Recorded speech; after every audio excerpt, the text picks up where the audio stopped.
I wanted to say that we've been trying to develop a forum where we bring the people whom we admire most to University of Chicago.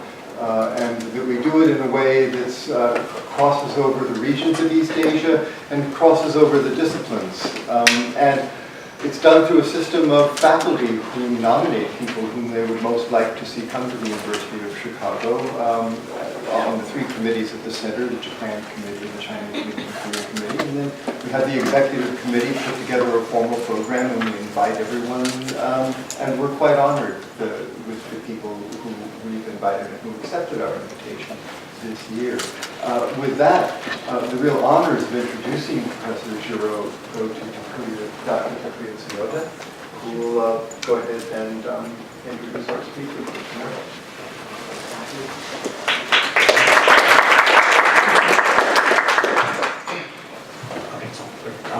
Hi, my name is Takuya Tsunoda. Here I'm teaching Japanese cinema here at U Chicago, and Professor Jiro is my advisor, and I was always meeting him. Basically, either in New Haven, Connecticut, or in Tokyo, so it means so much to me to see him here at U Chicago. And maybe he's a type of scholar who don't really need much introduction, but Professor Jiro is one of the most advanced and sought after scholars working on Japanese film and media and visual culture in North America. He is currently a professor in Japanese film and media with a joint appointment between film and media studies and East Asian languages and literatures at Yale. Before arriving at Yale in 2004, he spent nearly 12 years in Japan working for Yamagata International Documentary Film Festival and teaching at Waseda University, Yokohama National University, and Meiji Gakuin University. He has published extensively in English, Japanese, and other languages on such topics as Japanese early cinema and modernity, contemporary directors, documentary, film genre, censorship, film theory, Japanese manga comics, and cinematic representation of minorities. At Yale, his teaching covers an unusual range of subjects from Japanese television, pop culture, and world animation to comparative culture theories. One of his recent works, Visions of Japanese Modernity, Articulation of Cinema, Nation, and Spectatorship, 1895 to 1925, proposes the radical reconsideration of early Japanese film culture, not only setting a new standard for Japanese film history or history writing, but also offering a possibility of counter-history to cinema as such. His scholarship on Japanese cinema has sparked great critical interest, not only in North America, but also in Japan, being received as intellectual challenge and also a wake-up call for those who take on the study of Japanese cinema in Japan as self-evident.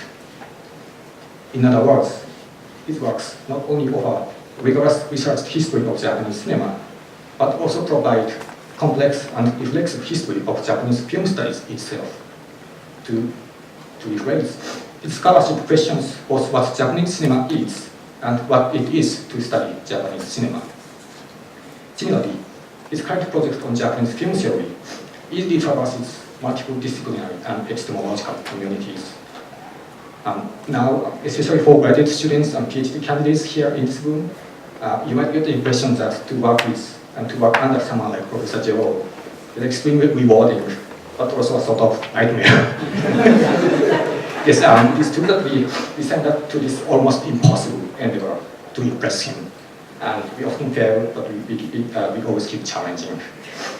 But at the same time, Aaron has been indeed one of the warmest mentors for many of us, always inviting his students to his place, watching Japanese televised singing contests, Japanese TV variety show together. And basically we enjoy them, sometimes we reject them. But along with amazingly delicious Japanese food on the table. And among faculty and graduate students at Yale, Aaron's place is also known as the best restaurant in New Haven. I would just like to end with a note that we should probably welcome him back to U Chicago. Although he didn't attend University of Chicago as a college student, he went to Columbia University in New York instead. But he was a student of U Chicago Law School between the age of 8 to 17. So I was just having coffee with him before the talk, and then thinking that I was going to show him around the area, but instead he was just guiding me all through the area with great lot of history. Essentially, his life as a cinephile started here as him watching dark films every night as a kid here. So without further ado, please join me, Professor Ojiro.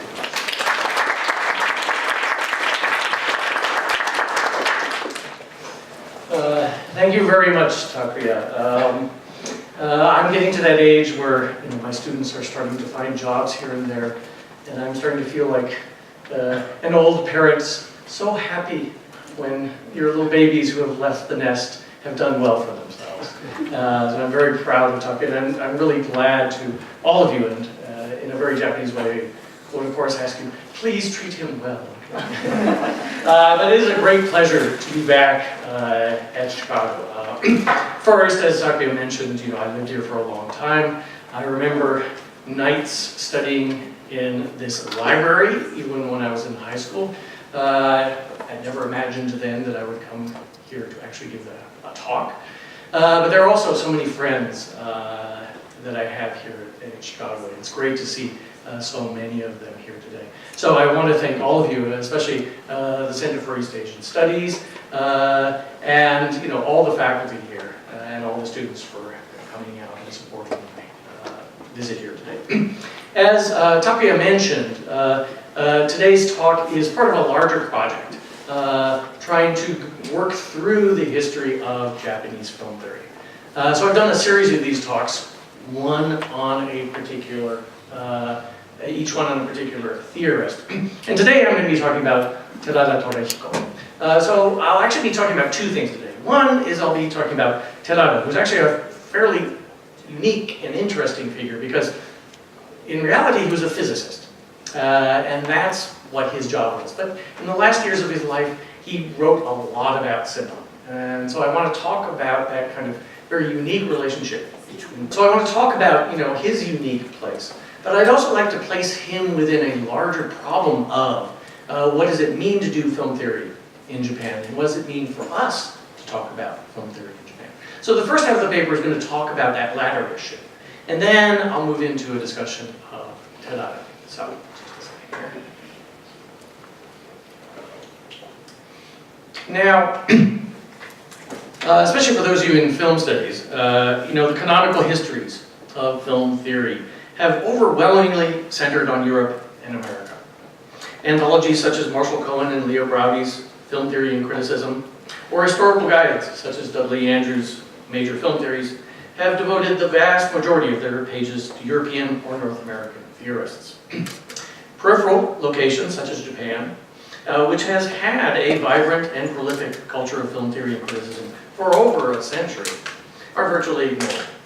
The problem is not merely one of representation, where the term film theory has come to represent a select group of theorists and ideas emerging from a powerful section of the globe, where some theorists or their scholarly commentators assume the right to speak about film. It is also a problem of definition, in which the very concept of what constitutes film theory has been shaped by this selection. Thus, even when Western cinema scholars are open to non-Western film thinking, those concepts are rarely admitted into the arena of film theory because they do not seem theoretical or address the central questions of film theory. In the case of Noel Birch, his 1978 book, To the Distant Observer, that absence of non-Western theory might, on the one hand, be seen as founding a positive critique of the West, claiming that, quote, the very notion of theory is alien to Japan. It is considered a property of Europe and the West, unquote. That can be one way that Birch constructs Japanese culture as resistant to, and thus a critique of, Western logocentrism and its cinematic equivalent, the classical Hollywood cinema. Yet on the other hand, this assertion not only enables Birch to narrate Japanese cinema as based on age-old, unquestioned, and thus untheorized and conceptually uncontested traditions, it allows him, the European theorist, to establish a monopoly over the practice of theorizing Japanese cinema and understanding its world historical impact. This is analogous to Edward Said's European Orientalist, for whom such knowledge of Oriental society as he has is possible only for the European, with a European's self-awareness of society as a collection of rules and practices. Just as Birch needs his version of Japanese cinema to accomplish a critique of the institutional mode of production, by presenting a cinema that is radical, popular, and rooted in age-old tradition, so a non-theoretical Japan becomes necessary to establish his theoretical endeavor by providing a post-structuralist textuality that is other and without self-consciousness, one that authenticates and renders natural the deconstructionist project because it performs an unthinking acceptance of that without being tainted by logocentrism. This provides contemporary theory with naturalized authenticity while simultaneously giving the Western theorist the honor of bearing the consciousness of that significance, one the Japanese other cannot assume. Now, this is not simply a European or Euro-American phenomenon. Curiously, the absence of non-Western film theory or even Japanese film theory is also evident in Japan. One can open one of many books introducing film theory in Japanese, such as Iwasaki Akira's Eiga no Riron, Okada Susumu's Eiga Riron Nyumon, or even Iwamoto Kenji and Hatano Tetsuro's Eiga Riron Shusei, and find very few Japanese names. This is not because there is a dearth of profound thinkers about cinema in Japan. A list that could include such figures as Terada, Nakai Masakazu, Imamura Taihei, Tosaka Jun, Gonda Yasunosuke, Osaki Midori, Sugiyama Heiichi, Nagai Michitaro, Haneda Kiyotero, Matsumoto Toshio, Yoshida Kiju, Matsuda Masao, Asanuma Keiji, Yajima Midori, the list goes on. But as Sato Tadao, the author of A History of Japanese Film Theory, Nihon Eiga Rironshi, the only book on the history of film theory in Japan, as Sato laments, Japan also has seen the publication of numerous books relating to film theory. But most of them are either translations of or introductions to foreign theory. There are some tomes of film theory penned by Japanese themselves, but for some reason these works are not examined by later generations of theorists, and therefore have not been inherited and built upon. So whatever film theory, whatever film theory has sprouted in Japan has seemingly been repeatedly nipped in the bud. It's been refused the opportunity to grow, adapt, morph, and create a continuous history. Now, this may constitute a form of intellectual self-colonization, one that, as I have argued elsewhere, is established in the cinema world in the 1910s, around the time of the pure film movement, an effort by first film critics and then filmmakers to render Japanese film more cinematic. Critics from this era posited exporting Japanese films not only as an economic or national goal, but also as a means of changing the domestic cinema, since whether a film could be understood by foreign audiences became a measure of whether a film was a film. Film study, or film theory, became a process in which intellectual reformers assumed the Western gaze in order to define not only cinema in Japan, but also their elevated position in that socio-political structure. By the 1920s, a particular set of relations was established between the terms cinema, theory, and Japan, wherein each of these concepts is defined in relation to the others, such that an often unspoken term, the West, instituted not only the hierarchy of its cinema and its theory over Japan, one enforced on the ground by an elite class of cinema intellectuals, but also a certain impossibility in which cinema and theory are inimical to Japanese film, if not Japanese film culture. Such a triangulation between cinema, Japan, and the West, I would argue, complicates any easy binary between East and West. But it also could hide other terms, such as Asia and the colonies, or the differences between or within Japan and the West.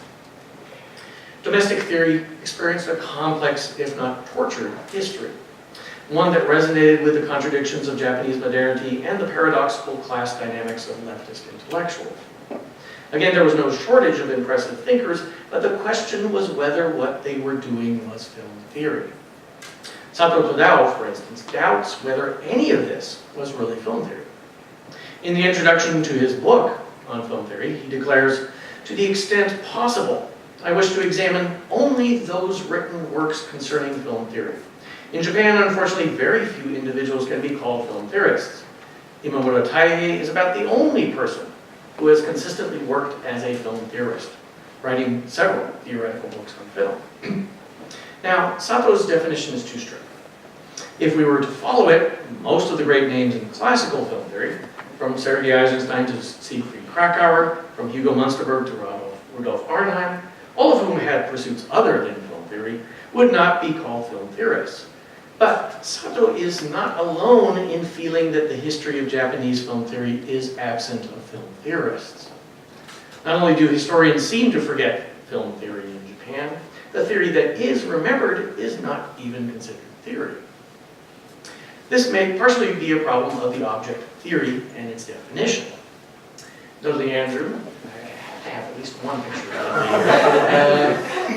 it, states that the goal of film theory, quote, is to formulate a schematic notion of the capacity of film, an aim that is different from that of film criticism, for instance, which is, quote, an appreciation of the value of individual works of cinema, not a comprehension of cinematic capability. Yet this comprehension, he says, exceeds the practical. While one could say that all filmmakers engage in film theory to the extent that they continually test what cinema can do for them, their goal is not one in which, quote, knowledge of an experience begins to substitute for the experience itself, unquote. And thus, where knowing about film becomes more important than knowing how to use it. Sato appears to be forwarding a different definition. He offers a more expansive one when trying to identify where theory may really exist in Japan. To him, it is hard to believe that such an artistic tradition of Japanese film could be sustained without theoretical inquiry. Even if there is the transmission of technical skill, it does not develop through simple intuition or practices alone. Then, where do we find Japanese film theory? Perhaps the succinct words passed in casual conversation from a director's mouth to the ear of an assistant director, or another member of the crew, has been the greatest consequence to film theory. Sato then is proffering what he considers a Japanese conception of film theory that, in contrast to Andrew's definition, is centered on the practical. Now, my concern here is not to adjudicate these definitions, but rather to first spotlight the compulsion in Japan to fret over the existence of film theory in Japan, what I have called the theory complex. To both forget theory and remember it in a different form.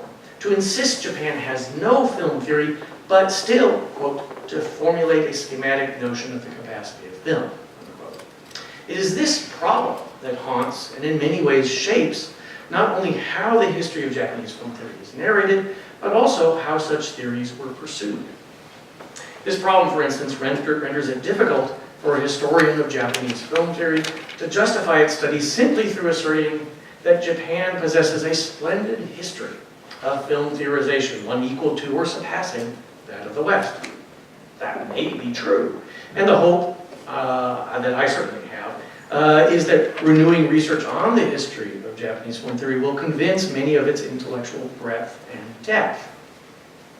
The danger, however, is that this tactic might not only repeat in the realm of intellectual thought the modernization thesis of Japan catching up to the standards established in the West, but also it poses an impossibility in which Japanese film theory is celebrated when that film theory itself, in Europe and America, has been defined in part, as with Birch, through its difference from the other of a non-theoretical, non-Western order. It is this potential impossibility that I contend the theory complex is aware of, or perhaps even derives from. The complex also problematizes any effort to root Japanese film theory in a long-standing traditional aesthetics. Not only does that strategy threaten to descend into an ahistorical self-orientalism, it obfuscates how Japanese thinking on cinema often grapples with theory's Westernness and modernity, and thus how the struggle of theory is itself distinctly modern. The problem of Japanese film theory in some ways resembles the aporia of a Japan attempting to become modern, even though modernity was defined in the West through the non-West as its pre-modern other.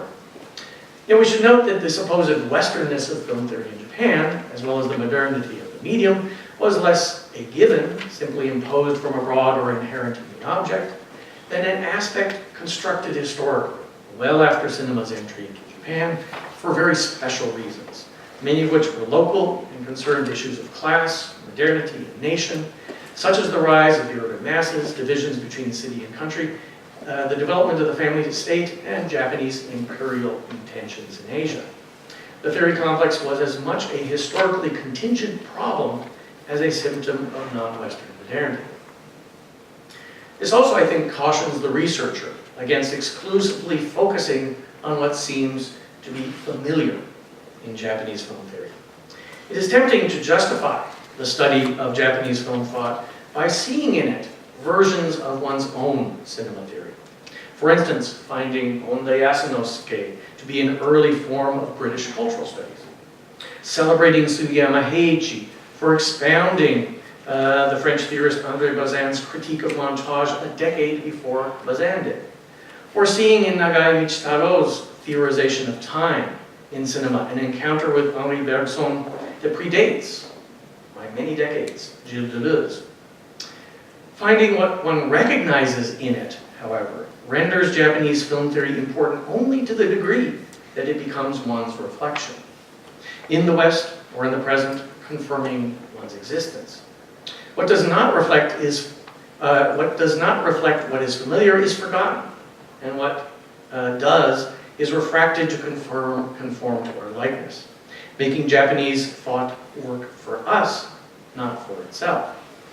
This desire overlooks the potential alterity of Japanese film theory itself, elements of otherness that can be irreducible to existing concepts in the Euro-American canon. It is important to consider this otherness not simply for the sake of preserving difference against the forces of homogenization, but also because it was anxiety over such alterity that shaped in part how the history of Japanese film thought has been narrated inside Japan and abroad. Whoever reads film theory in Japan must consider how it can be other in terms of space or time, in part because theory may be other to it as well. It is appropriate for a dialogue with film theory in Japan to engage in self-interrogation because, I would contend, much of that theory itself, especially under the contradictions of the theory complex, is significantly self-conscious, if not self-critical.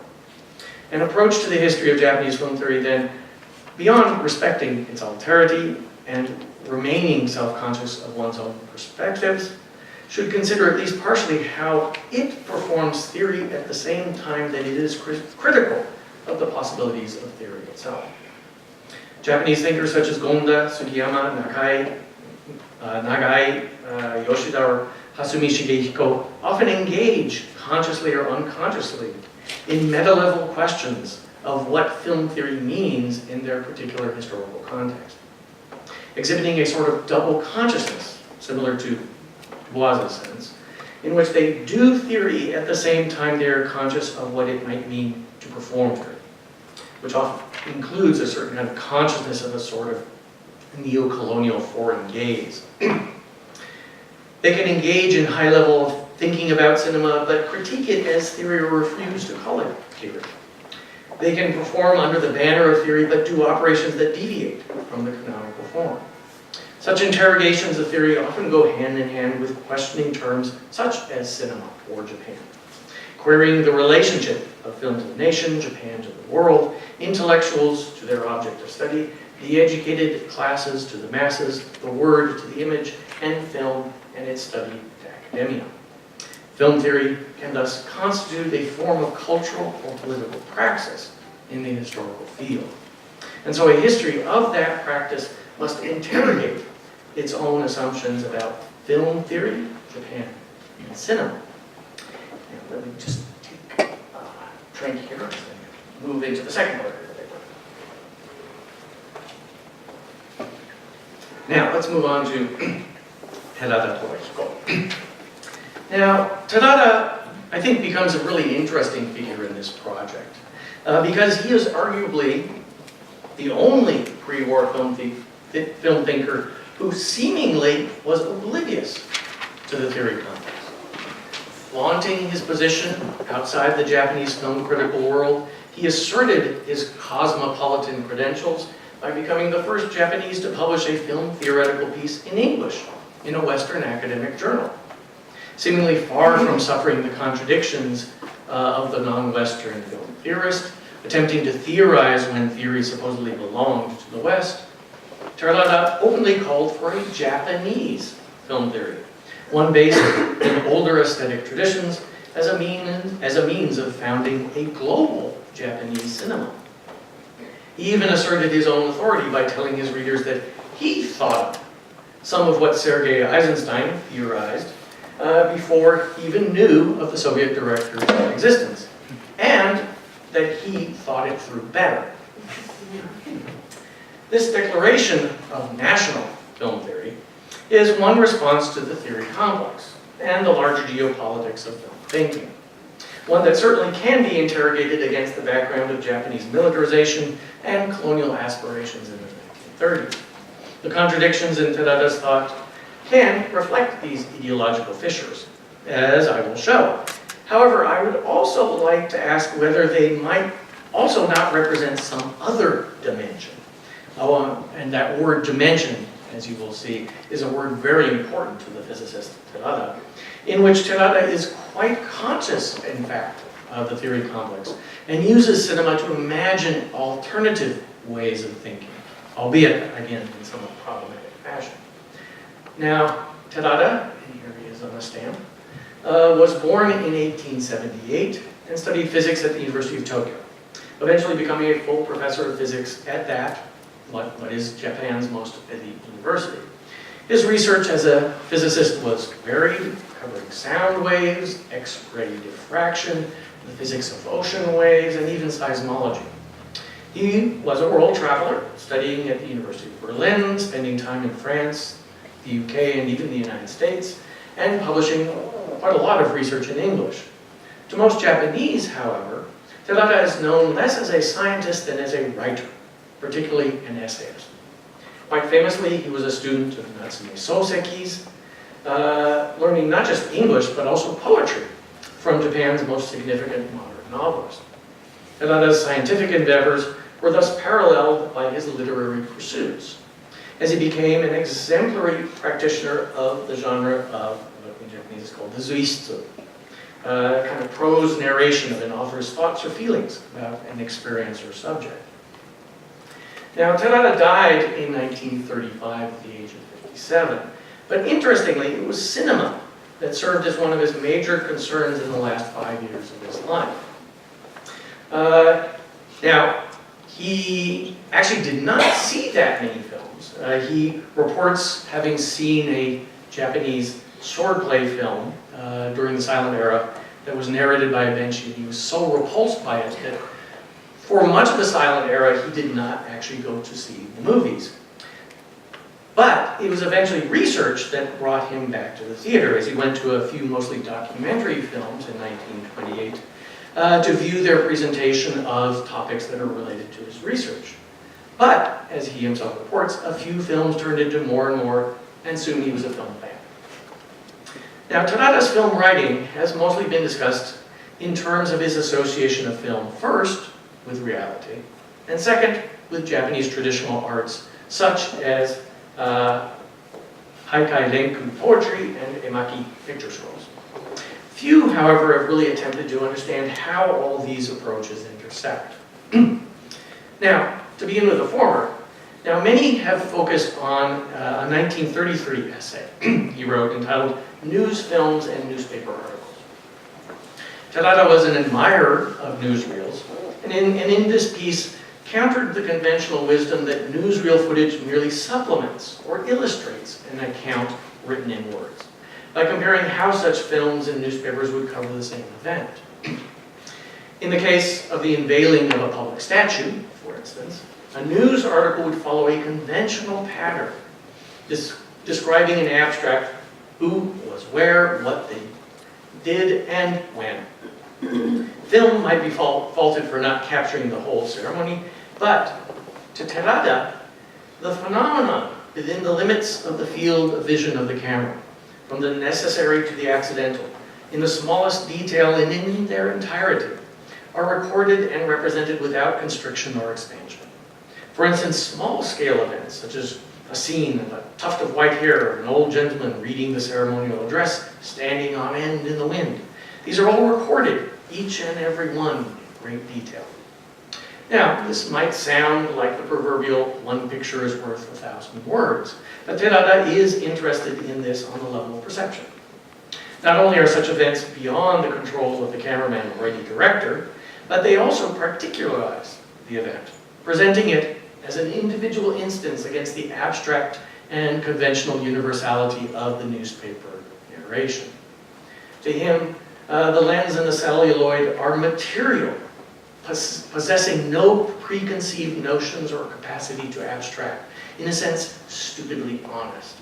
The photographic image is less an inscription of phenomena than the phenomena themselves. Now, I recognize that the image, therefore, has no capacity to systematically grasp the entirety of events, that's a quote, which must be then provided by the cameraman or the editor. But he argued that unlike the conceptualized and conventionalized newspaper article, there is a chance in the news film to discover something new and concrete. This, to Terada, is not simply because it captures even the accidental in detail, but because the camera's mode of perception reveals what we, even if we were present at the actual unveiling, would not notice. To him, the lack of color or of three-dimensional space, for instance, enables the cinematic image to project greater objectivity to the scene. In a grand claim, Terada asserts that it is through the newsreel that human beings have acquired a new organ of cognition, have become new human beings. Now, Terada, who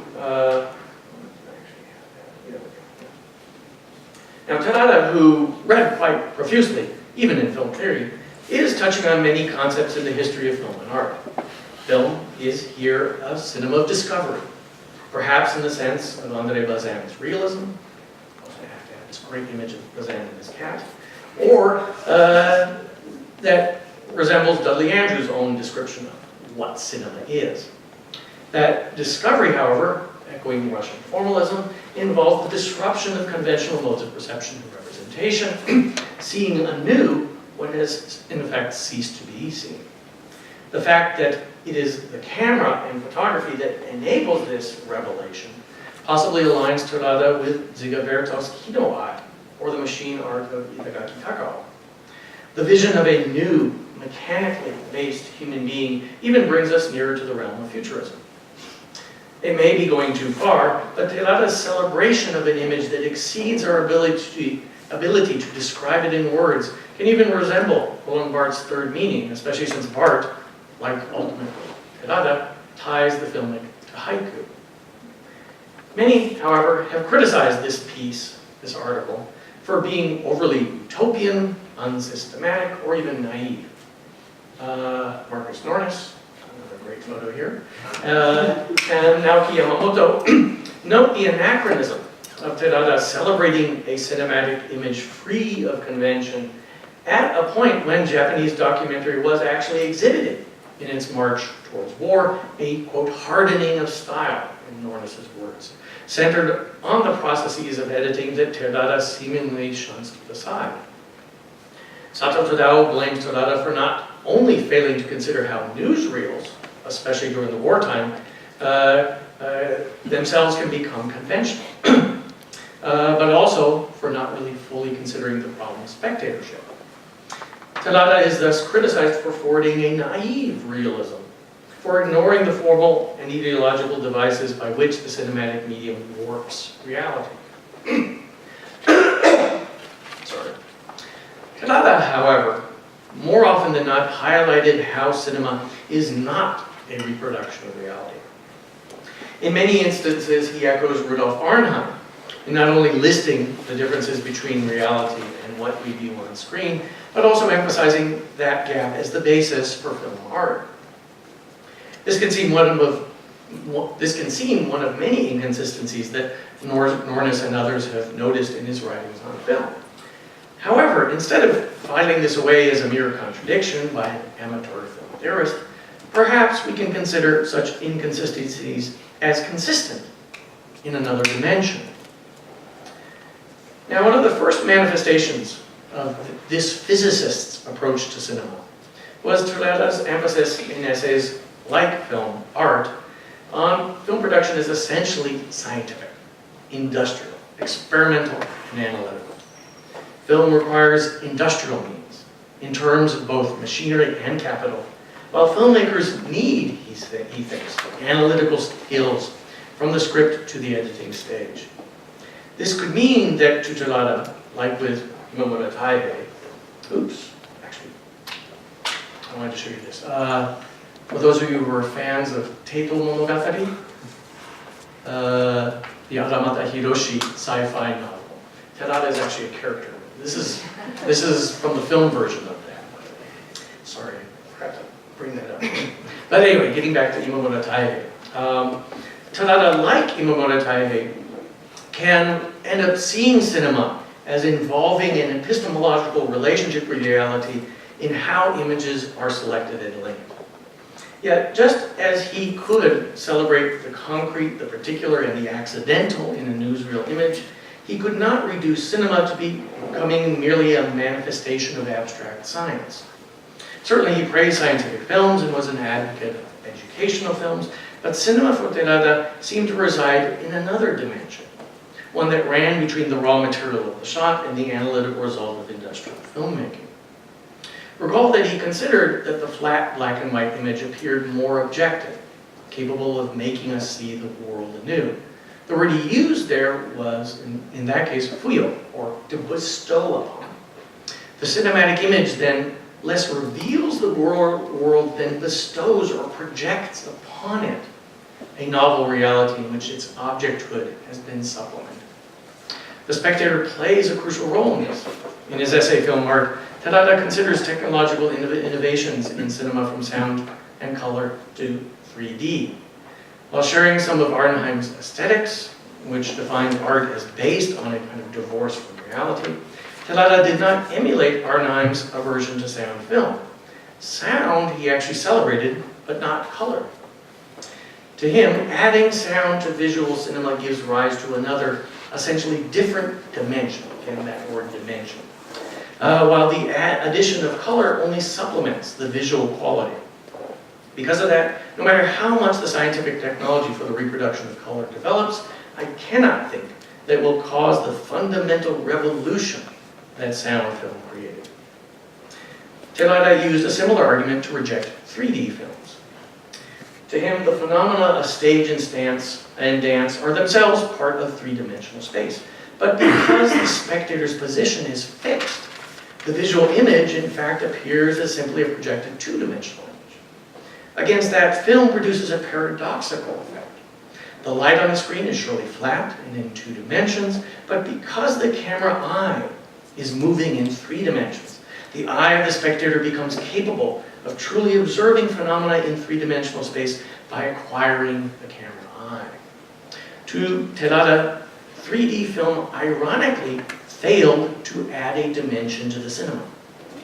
What interested him about cinema, particularly as a physicist, was precisely the addition and subtraction of dimensions and the translation of space-time between them. These not only could cause revolutions in perception and art, they involve the spectator in the process of thinking and perceiving space-time. It was these jumps between dimensions, or the projecting of the unseen details of reality, that produced these leaps in perception and thought. Terada was conceiving of cinema as almost literally a projection of four-dimensional space. As we have seen, projection was a crucial term to him, in addition to dimension, and involved more than just the projection of light on screen. Cinema, he wrote, in exchange for removing one dimension from the three dimensions of reality and limiting it only to a two-dimensional surface, can willfully control the passage of time by projecting the fourth dimension of time into a single spatial dimension. Terada was interested not just in the adding of dimensions, but also in the perceptual and thought processes involved in projection. In projecting, for instance, a three-dimensional object into two dimensions, asking what is gained in the process. This is a process that involved other arts as well. Terada, for instance, was also discussing Emaki pictures roles in this quote. To the physicist in Terada, cinema excels at this. Film art to him is an architectural art that truly bundles space and time to build a pantheon in so-called four-dimensional space. Eisenstein, of course, also discussed the fourth dimension in film, but he was primarily talking of the new dimension of orbital montage. Terada, however, seems to be really discussing physics. That he is not simply addressing the addition of time to the three-dimensional space is evident in his discussion of cinema's relation to modern physics in his article, Image of Physical World in Cinematography, which he published in English in the Italian scientific journal Scientia in 1933. For much of the article, he delineates all the ways that movie physics run counter to the physics of the real world, overturning the laws of entropy or the second law of thermodynamics, for instance. In these sections, cinema serves as an example in reverse. For instance, showing the significance of the irreversibility of time through reversing. Cinema's importance is in showing reality by not being reality. But Terada ends by mentioning the new physics of Eisenstein and quantum mechanics. He says that we might inquire if the physical world, as it appears in the system of classical physics, is not but a very defective facsimile of the real world, being only a little better than the cinematographic one. The suspicion has already been justified by Einstein's formulation of the principle of relativity. This is a mystery only for the inhabitants of the world of classical physics, while it is a matter of plain fact, plain and simple for those whose world's image is substituted by the mathematical picture of the universe projected on the screen of new physics. The movie man at the projector is the mathematical physicist with their particular or peculiar operator. On the one hand, Terada is using film to argue that physics itself produces or projects images of the world that may, in fact, be incorrect when seen from new systems of knowledge. And cinema, in fact, may not be wrong to reality because sometimes it is actually the conception of reality itself that is erroneous.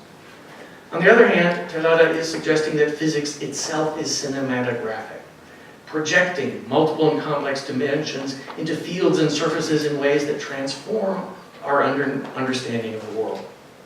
Especially coming at the end of an article listing cinema's deviations from classical physics, Terada is implying that cinema itself is like a tesseract, which is a three-dimensional projection of a four-dimensional object.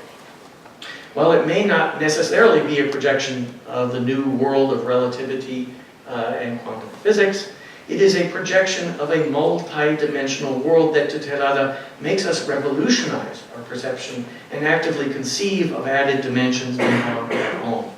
If cinema is realistic, it may be real to the very different reality of modern physics.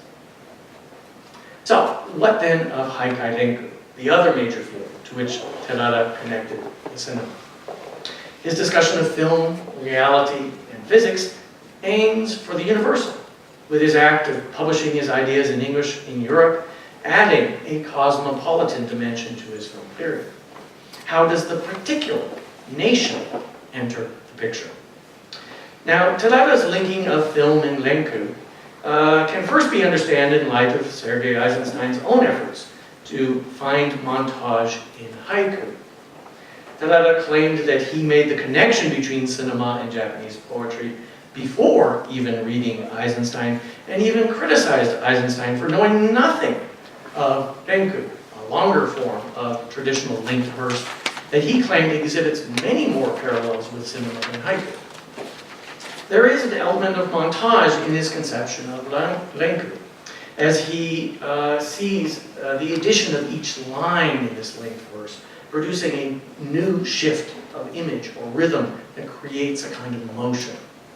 Tadada makes Renku the epitome of this principle of dynamic combination, but he, perhaps like Eisenstein himself, finds it in most any art.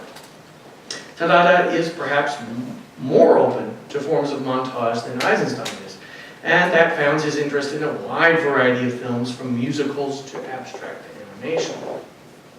His concept of Renku montage led him to de-emphasize the role of narrative and even meaning in film, as he described the relation of shots as operating on the spectator on a mostly subconscious level. He declared his strong interest in experimental film and admired Buñuel's Un Chien Andalou. While he is aware of the differences between Eisenstein's dialectical montage of conflict and Pudovkin's montage of bricks, his metaphor is first from chemistry, seeing montage as, in a sense, the combination of chemicals. But he can also, again, return to physics. Using an example from Ikebana, Tadada writes that what is produced in that combination is in no ways a flower anymore, but something that belongs to the world of a completely different dimension.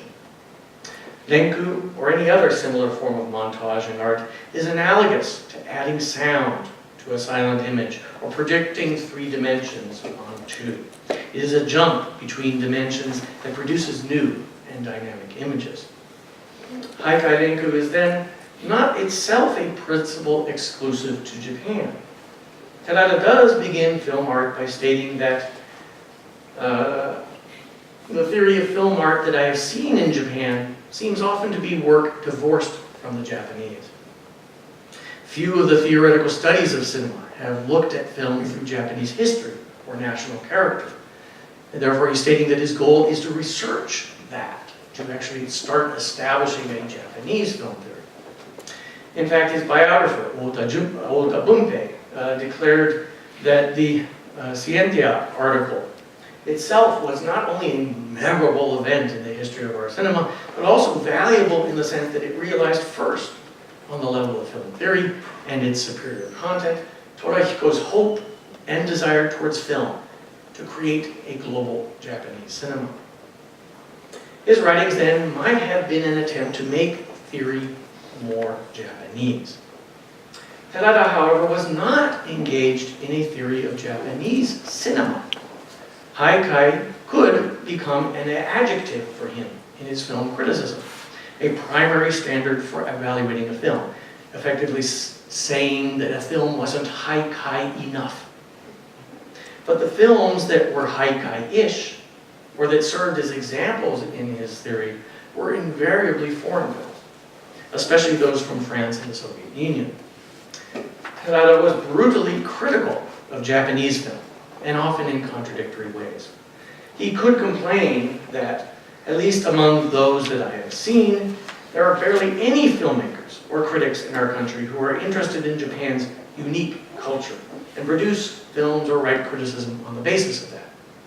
But then, just a few sentences later, he could protest that jidaigeki are all still bound by the old customs of the traditional kabuki stage. Japanese films then could seemingly fail to be Japanese even if they were preserving Japanese tradition.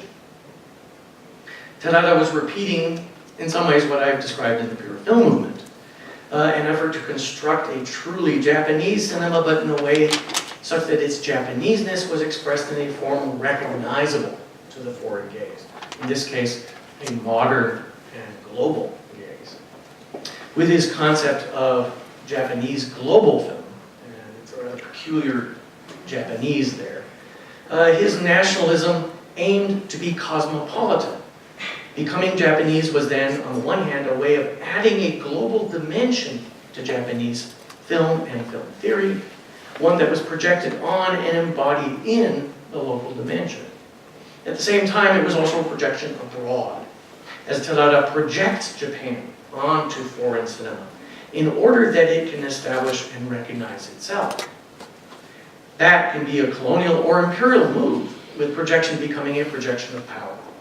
But it also was a contradictory one, as the particularity of Japan could only be recognized through the universal residing in the modern West.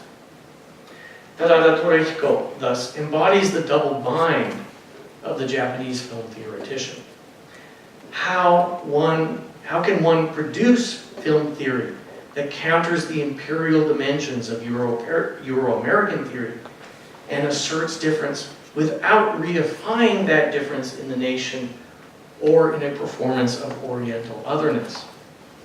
One could say that Terada sought one solution in physics, in a physics of film, not just grounding it in science, but in having it jump to other dimensions, while projecting a revolutionary new worldview. The problem is that he saw the nation itself as such an extra dimension, a new revolutionary realm, even as it needed to be projected onto, or even be a projection of Europe to achieve its new dimensionality. I still feel, however, that Terada also explored another solution, one that did not involve adding, but rather subtracting dimensions, such as removing the layers of convention and signification from perception and looking again at particularity without the frame of abstraction or language. Terada was often torn between a fascination with particularity and a dedication to scientific universality. And that was embodied in his dual pursuit of, first, Zuisutsu essays, with their attention to the personal and the everyday, and academic papers. The fact that he moved film theory beyond the latter into the former reflects one of his ways of dealing with the theory complex.